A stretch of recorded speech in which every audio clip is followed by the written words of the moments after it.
نحمده ونصلي على رسوله الكريم اما بعد. پارہ نمبر 1 سورۃ البقرہ آیت نمبر 55 اعوذ باللہ من الشیطان الرجیم بسم اللہ الرحمن الرحیم وَإِذْ قُلْتُمْ يَا مُوسَى لَن نُؤْمِنَ لَكَ حَتَّى نَرَى اللَّهَ جَهْرَةً فَأَخَذَتْكُمُ الصَّاعِقَةُ وَأَنْتُمْ تَنْظُرُونَ ثُمَّ بَعَثْنَاكُمْ مِنْ بَعْدِ مَوْتِكُمْ لَعَلَّكُمْ تَشْكُرُونَ صدق اللہ العظیم. کل کے سبق میں بات چل رہی تھی کہ حضرت موسیٰ علیہ السلام کو اللہ پاک نے تورات کتاب عطا کرنے کے لیے کوہ طور پر بلایا. آپ تشریف لے گئے اور آپ نے 40 دن کا اعتکاف وہاں فرمایا. پھر اللہ پاک نے آپ کو کتاب تورات عطا فرما دی. جب واپس آئے تو کیا دیکھتے ہیں کہ قوم ایک بچڑے کی پوجا پر لگ گئی.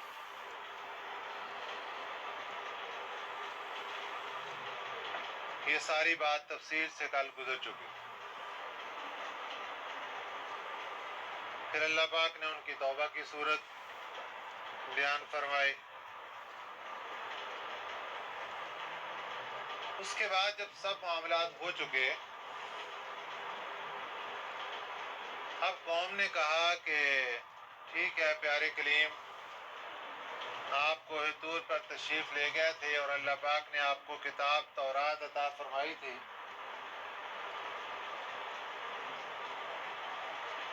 آپ لائیے اور اس کو پڑھ کر ہمیں سنائیے.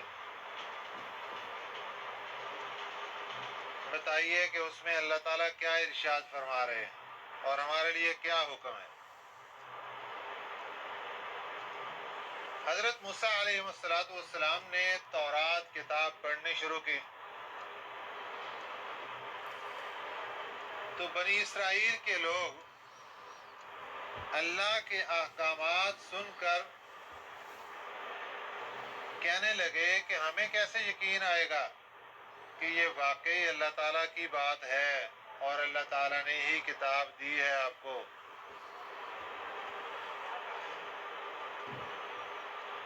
اس کی کوئی گارنٹی دیں، کیسے پتہ چلے گا، کیسے تصدیق ہوگی کہ واقعتاً یہ اللہ تعالیٰ کی کتاب ہے. تو آپ نے اس کی صورت یہ ارشاد فرمائی کہ ٹھیک ہے، بنی اسرائیل کے 12 قبیلے ہیں بہت بڑے بڑے. ہر قبیلے کے جو معززین ہیں، بڑے بڑے سردار ہیں، ان میں 6 افراد منتخب کر لیں.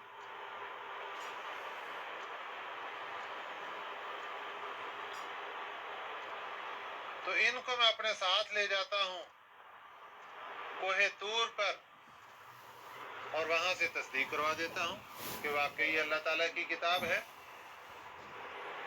تو ٹھیک ہے جی. تو ہر قبیلے سے 6 افراد نکالے گئے تو یہ بن گئے 72 افراد.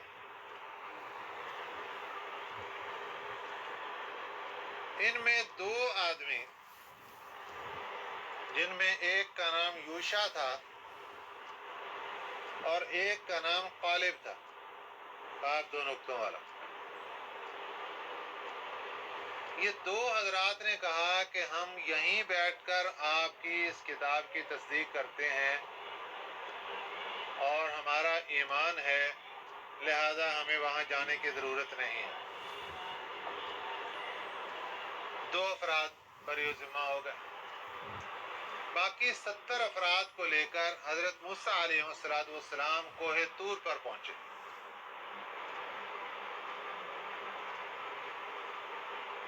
اب وہاں اللہ تعالیٰ نے بتا دیا کہ یہ میری کتاب ہے، میں نے عطا کی ہے حضرت موسیٰ علیہ السلام کو، آواز آ گئی ان کو.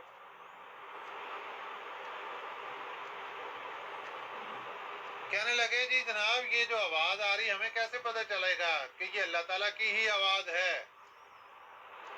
ہم تو جب تک ڈائریکٹ دیکھ نہیں لیں گے اللہ تعالیٰ کو ہمیں یقین نہیں آئے گا.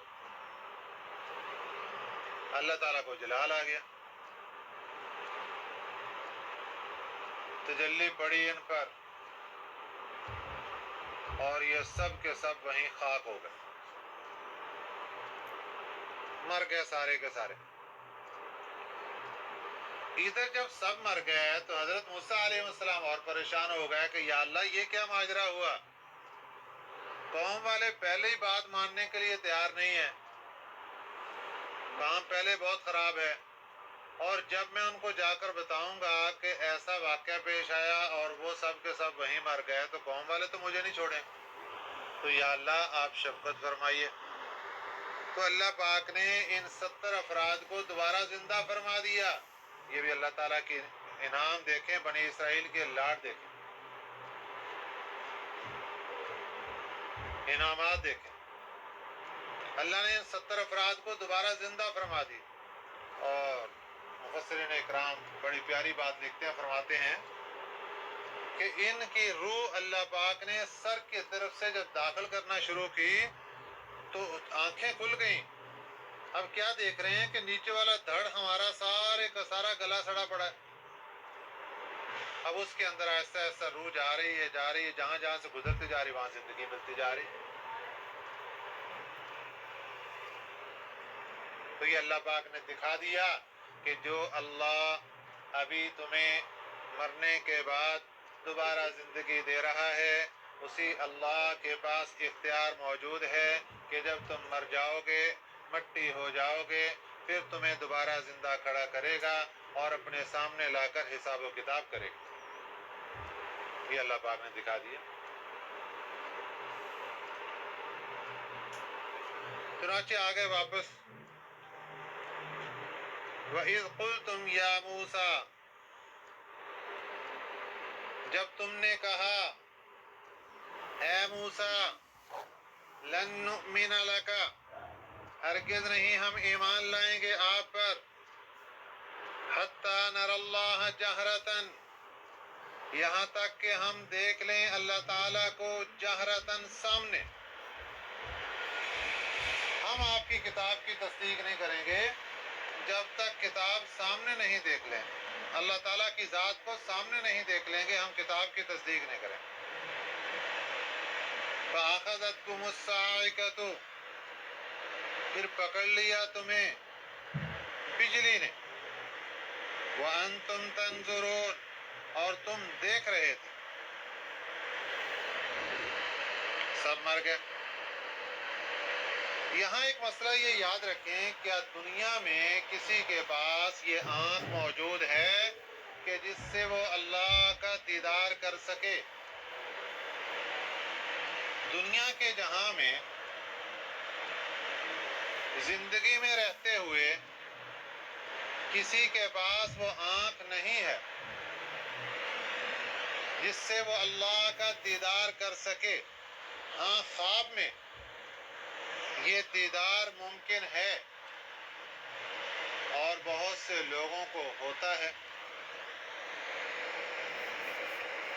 اور اس کی مختلف صورتیں ہوتی ہیں.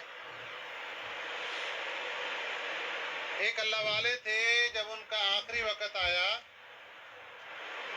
تو ان کا مقام اتنا زیادہ تھا، ان کا اللہ تعالیٰ کی ذات کے ساتھ پیار اتنا زیادہ تھا. اللہ پاک نے جنت کے 8 دروازے کھول دیے اور فرمایا جہاں سے چاہو، جس دروازے سے چاہو جنت میں داخل ہو جاؤ. آخری وقت ہے، روح قبض ہونے لگی ہے، ابھی دنیا میں ہے.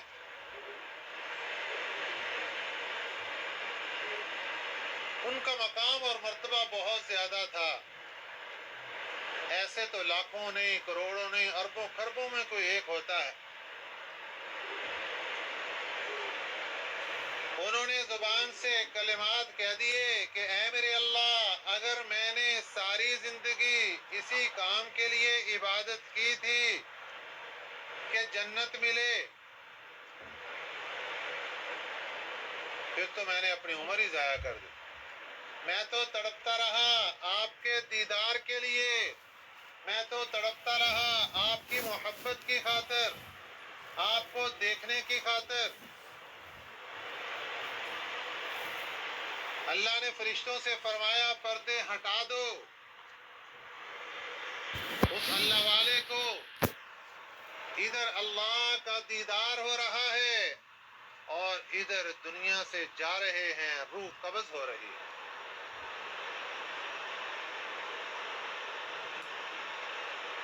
دنیا میں رہتے ہوئے اللہ کا دیدار نہیں ہو سکتا۔ نبی پاک صلی اللہ علیہ وسلم نے شب معراج میں اللہ کے ساتھ ملاقات کی، بیداری میں کی، بالکل صحیح ہے۔ اس کا ایک جواب علماء اکرام یہ دیتے ہیں کہ یہ نبی پاک صلی اللہ علیہ وسلم کی خصوصیت ہے۔ دوسرا جواب یہ ہے کہ عالم دنیا میں رہتے ہوئے نہیں کی، بلکہ آپ نے ساتوں آسمان گزر کے عرش معلیٰ سے اوپر جا کر وہاں جا کے اللہ سے ملاقات کی، تو عالم دنیا تو نہ ہوا، وہ تو عالم آخرت کا ایک حصہ ہو گیا۔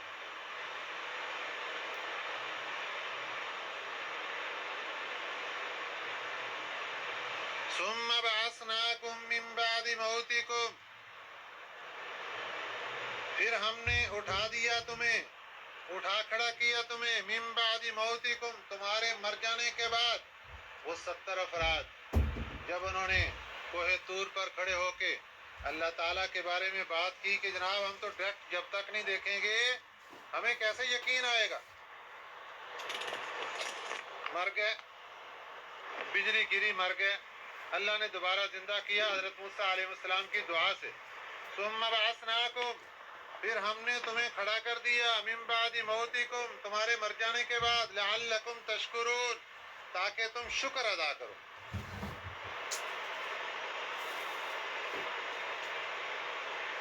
بنی اسرائیل بحر قلزم سے گزرنے کے بعد ایک بہت بڑے میدان میں پہنچے تھے۔ ان کی تعداد 6,70,000 تھی اس وقت۔ یہاں پہ اللہ تعالیٰ نے ان کو حکم ارشاد فرمایا تھا کہ تمہارا جو اصل علاقہ ہے جہاں پہ حضرت یعقوب علیہ السلام، حضرت اسحاق علیہ السلام، حضرت ابراہیم علیہ السلام آباء و اجداد رہتے تھے، وہاں ایک قوم تھی عمالقہ، ملک شام کا علاقہ ہے، اس پر قابض ہو چکی ہے۔ تم چلو ان کے ساتھ لڑائی کرو، تمہاری فتح ہوگی اور اپنے علاقے کے اوپر قابض ہو جاؤ۔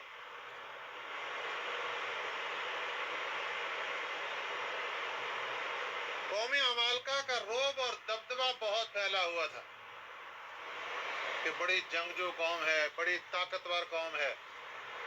پہلے تو ہلے نہیں، بعد میں کہتے اچھا جی چلو جا کر رپورٹیں کرتے ہیں، پتہ کرتے ہیں، تو رپورٹیں کی، آگے کو بندے ایسے مل گئے جو بڑے بڑے پہلوان تھے، اور وہیں سے ہتھیار پھینک دی، ہم تو نہیں جائیں گے جی ادھر، ہم لڑائی نہیں کریں گے۔ تو اللہ تعالیٰ کی نافرمانی کر دی۔ اللہ نے اس کی سزا یہ دی کہ ان کو اسی وادی میں، اس وادی کا نام بن گیا وادی تیہ، تا کے ساتھ، تا یا اور چھوٹی ہا، تیہ۔ تیہ کا معنی ہوتا ہے پریشان۔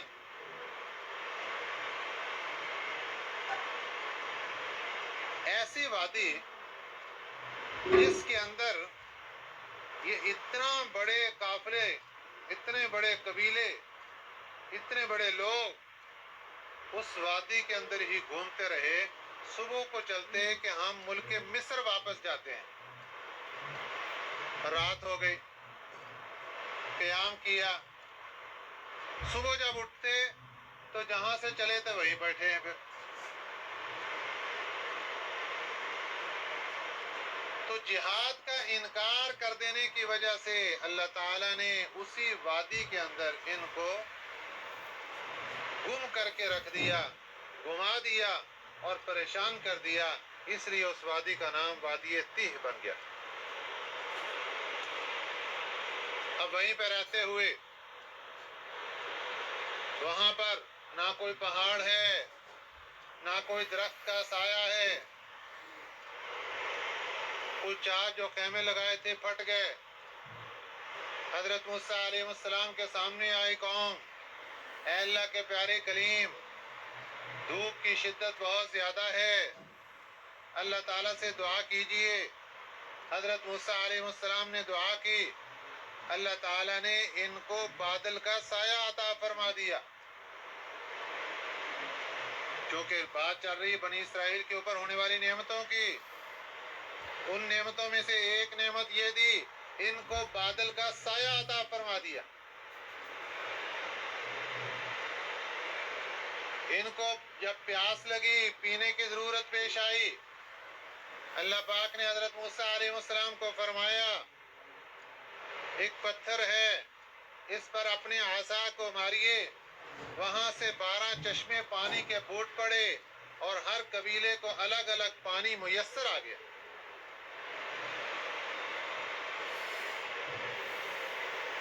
رات کا وقت ہوا. حضرت موسیٰ علیہ السلام سے کہنے لگے بالکل اندھیرا ہے، ہمیں کوئی روشنی کا انتظام چاہیے.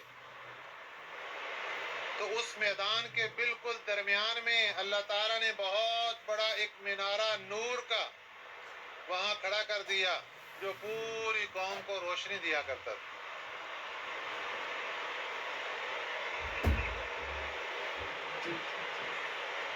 یہیں پر حضرت موسیٰ علیہ السلام سے کہنے لگے کہ بھوک لگ گئی ہے، کھانے کے لیے کچھ نہیں. اللہ پاک نے من اور سلوہ اتار دیا. من اور سلوہ، من کیا تھا؟ میٹھی ڈش. آسمان سے رات کے وقت میں جس طرح بارش ہوتی ہے، اسی طرح بنی اسرائیل کے اوپر کچھ دانے گرتے تھے آسمان سے. وہ دانے ہوتے تھے جس طرح دھنیا ہوتا ہے، دھنیا، خشک دھنیا، اس کے بیج خشک دھنیے کے گول گول، اس طرح گول گول دانے ہوتے تھے. یا یوں سمجھ لیں کہ جیسے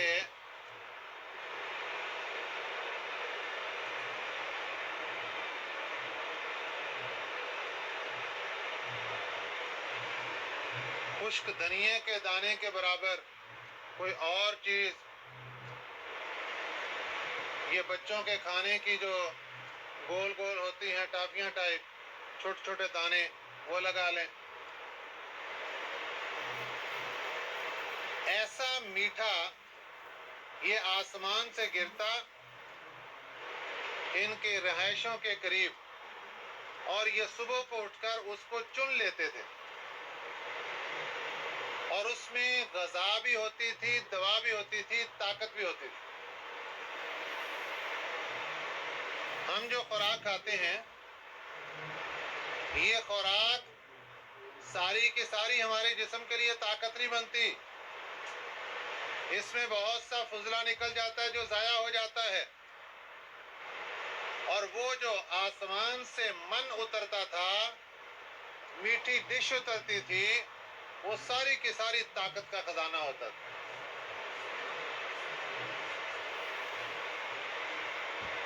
ایک مرتبہ اللہ میاں اتار دیتے،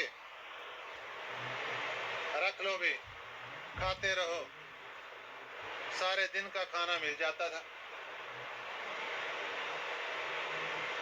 شام کو پھر مل جائے گا۔ ہفتے کے دن من نہیں اترتا تھا، اس لیے جمعے کے دن زیادہ اترتا تھا کہ ہفتہ کے لیے بھی سٹاک کر لو۔ اور سلوہ کیا تھا؟ یہ بٹیر تھے، بٹیر، جتنا بٹیر ہوتا ہے اتنی قسم کے جانور تھے جو بنی اسرائیل کے پاس آ کر بیٹھ جاتے اور یہ بڑی آسانی کے ساتھ ان کو پکڑ لیتے، پکاتے اور کھاتے۔ یہ سلوہ تھا، یہ ہفتے میں ایک مرتبہ ملتا، من اور سلوہ۔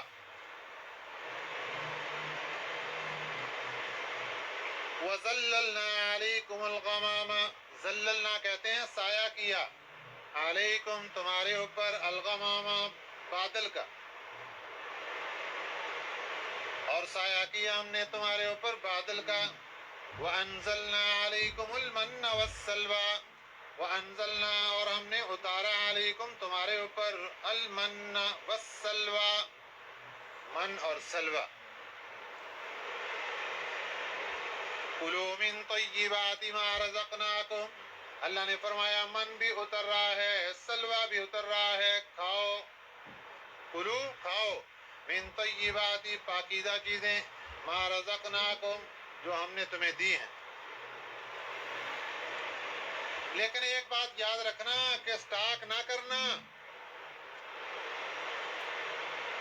سلوہ سٹاک نہ کرنا، ہفتے میں ایک دن مل رہا ہے، بس جس دن ملے اس دن خوب کھاؤ، جتنا کھایا جاتا کھاؤ، سٹاک نہ کرنا۔ بنی اسرائیل نے سٹاک کرنا شروع کر دیا، گوشت گلنا سڑنا شروع ہو گیا، بدبو پیدا ہونی شروع ہو گئی۔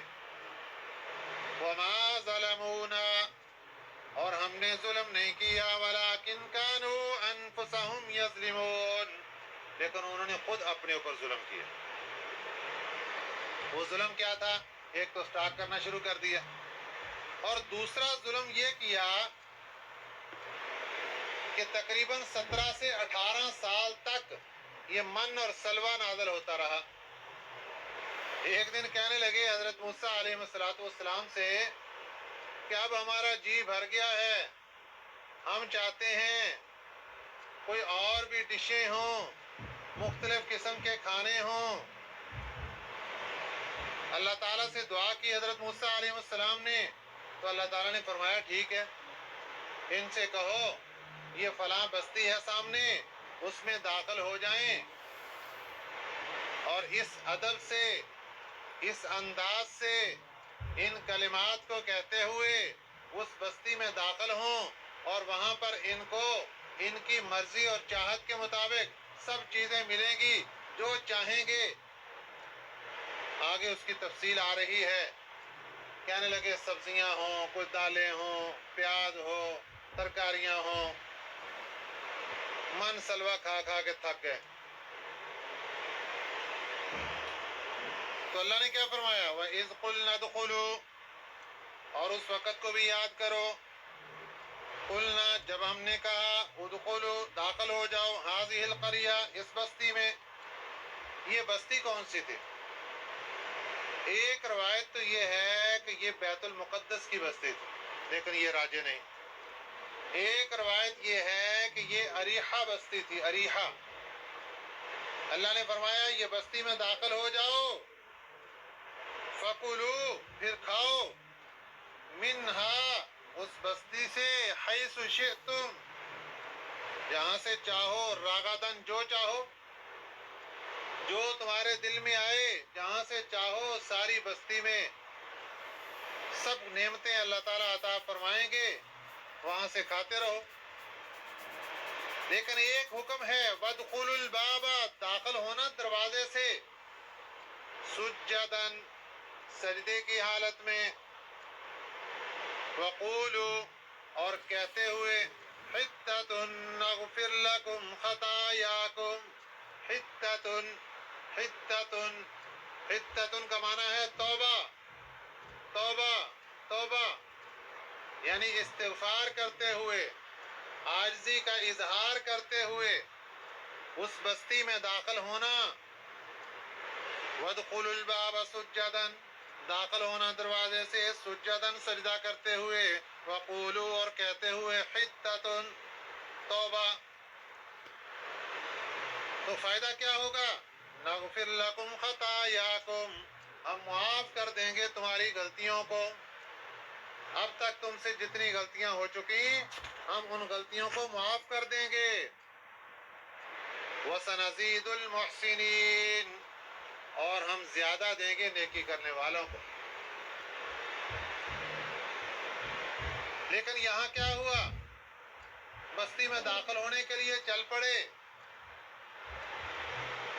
حکم تھا کہ سجدہ کرتے ہوئے جانا ہے، لیکن یہ گھسڑتے ہوئے، چیتڑوں کے بل گھسڑتے ہوئے بستی میں داخل ہو رہے ہیں الٹے طریقے سے. ان کو کہا تھا کہ زبان سے جاری ہو حِطَّةٌ حِطَّةٌ، توبہ توبہ، یا اللہ بخش دے، یا اللہ بخش دے، عاجزی کا اظہار کرتے ہوئے. اور یہ زبان سے کیا کہنے لگے؟ حبۃ فی شعیرۃ، حبۃ فی شعیرۃ. حبہ کہتے ہیں غلے کو، شعیرۃ جو کے درمیان. روٹی پانی روٹی پانی روٹی پانی روٹی پانی نعرہ لگاتے جا رہے ہیں. اور بعض روایات میں ہے کہنے لگے حنطۃ حنطۃ، حنطہ کہتے ہیں گندم کو. بس وہی اللہ نے فرمایا تھا توبہ توبہ کرتے جانا ہے، اور یہ نعرے لگاتے جا رہے ہیں روٹی روٹی روٹی روٹی، روٹی پانی کھانے پینے کی چیز. فبدل الذین ظلموا، پھر بدل دیا ان ظالموں نے، قولا بات کو، غیر الذی قیل لہم، علاوہ اس بات کے جو ان کو کہی گئی تھی. اللہ نے تو کہا تھا حطۃ حطۃ کہتے ہوئے داخل ہو جاؤ، لیکن یہ حبۃ حبۃ کہتے ہوئے جانے لگے، حنطۃ حنطۃ کہنے لگے جانے لگے. پھر اللہ کو غصہ آیا، فَأَنزَلْنَا عَلَى الَّذِينَ ظَلَمُوا، پھر ہم نے اتار دی ان ظالموں پر، رجزن ایک آفت، من السماء آسمان سے. اللہ نے ان ظالموں پر ایک آسمانی آفت بھیجی، کیونکہ یہ بھی سب لوگ نہیں تھے. جس طرح بچڑے کی پوجا کرنے والے سبھی لوگ نہیں تھے، اس میں کچھ لوگ روکنے والے بھی تھے. تو جو پوجا کرنے والے تھے اللہ نے ان کو قتل کروا دیا. یہاں پر بھی جو شرارت بازی کرنے والے، اللہ نے ان کے اوپر آسمان سے آفت اور عذاب بھیج دیا. فَأَنزَلْنَا عَلَى الَّذِينَ، ہم نے اتار دیا ان ظالموں پر، رجزن ایک عذاب، من السماء آسمان سے، بما كانوا يفسقون، ان کے فسق کی وجہ سے، ان کے حکم عدولی کی وجہ سے. یہ بنی اسرائیل کے حالات تھے، ابھی آگے چل رہے ہیں. اور یہ اللہ تعالیٰ ہمیں ساری باتیں بتا کر یہ سمجھانا چاہتے ہیں کہ دیکھو میں رب انسانوں کے اوپر ایسی نعمتوں کی بارشیں برساتا ہوں، ایسا پیار کرتا ہوں، جو چاہتے ہیں وہ دیتا ہوں. لیکن جو نافرمانی کرتے ہیں پھر ان کو میں ایسے پکڑتا ہوں. اللہ تعالیٰ عافیت والا معاملہ فرمائے اور ہمیں صحیح سمجھ نصیب فرمائے، اور ہمیں قرآن پاک کے ساتھ پیار، محبت اور عشق نصیب فرمائے. آمین. وما علینا الا البلاغ المبین.